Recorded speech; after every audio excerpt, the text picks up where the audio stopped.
Subscribe to our YouTube channel and press the bell icon to get the latest updates. Assam एक बार फिर से बाढ़ से जूझ रहा है। काजीरंगा नेशनल पार्क में एक सींग के जिस राइनो यानी कि गेंडे को देखने के लिए लोग जाया करते थे, अब वे जान बचाकर नेशनल हाईवे पर आकर बैठने लगे हैं। 2 हफ्ते पहले ही असम की सबसे बड़ी नदी ब्रह्मपुत्र ने तटबंधों को तोड़कर किनारे के करीब 2500 गाँवों को पानी में डुबो दिया।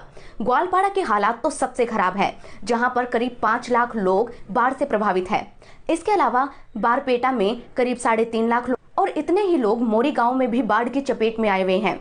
असम के सीएम सर्बानंद सोनोवाल ने बताया कि राज्य के करीब 70 लाख लोग बाढ़ के कारण प्रभावित हुए हैं। लेकिन सवाल ये है कि आखिर क्यों असम में हर साल बाढ़ आती है? जैसे ही बारिश का मौसम शुरू होता है, असम से बाढ़ की खबरें आने लगती है। साल दर साल भले ही सरकारें बदलती रहे, लेकिन असम में बाढ़ की भयावहता कम नहीं होती। आखिर क्यों असम बाढ़ प्रदेश बन चुका है? इस सवाल का जवाब छुपा है इस राज्य की खास लोकेशन में। असम, जहां पर एक तरफ भूटान और अरुणाचल प्रदेश से लगता है और दोनों ही ये पहाड़ी इलाके हैं, वहीं इसका पूर्वी हिस्सा नागालैंड से मिलता है, पश्चिमी हिस्सा पश्चिम बंगाल से मिलता है और बांग्लादेश से भी मिलता है, और वहीं असम का दक्षिणी हिस्सा त्रिपुरा, मेघालय और मिजोरम से मिलता है। असम में तिब्बत से निकलने वाली कई नदियां वाया अरुणाचल प्रदेश आती है, जो कि बाढ़ संग लेकर आती है। राष्ट्रीय बाढ़ आयोग के मुताबिक असम का 31,500 वर्ग किलोमीटर का हिस्सा बाढ़ से प्रभावित है, यानी कि करीब 40% हिस्सा इसकी चपेट में है। इसकी बड़ी वजह यह है कि असम पूरी तरह से नदी घाटी पर ही बसा हुआ है।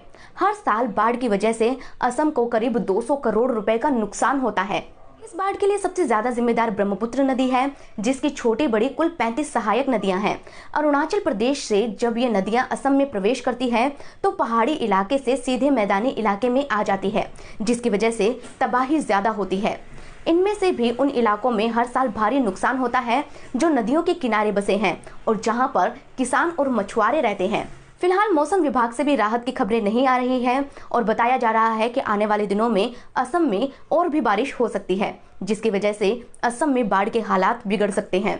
सरकार के लिए सबसे बड़ी चुनौती ये है कि वो कोविड-19 के इस संकट के वक्त लोगों को आखिर सोशल डिस्टेंसिंग फॉलो करवाते हुए उनका रेस्क्यू कैसे करें। सरकार ने लोगों को राहत देने के लिए 301 राहत कैंप भी लगाए हैं और जिनकी संख्या आने वाले दिनों में बढ़ाई जा सकती है। बाढ़ प्रभावित इलाकों में राशन भी पहुंचाया जा रहा है। अब आप ये भी समझ गए होंगे कि असम आखिरकार हर साल प्रकृति की मार क्यों झेलता है।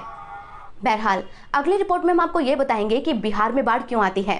उम्मीद है कि ये रिपोर्ट आपको पसंद आई होगी और समझ भी आई होगी। इस रिपोर्ट पर अपनी राय जरूर बताएं। इस वीडियो को अगर आप फेसबुक पेज पर देख रहे हैं तो पेज को लाइक कर लें और यूट्यूब पर देख रहे हैं तो चैनल को सब्सक्राइब कर लें। धन्यवाद। Subscribe to our YouTube channel and press the bell icon to get the latest updates.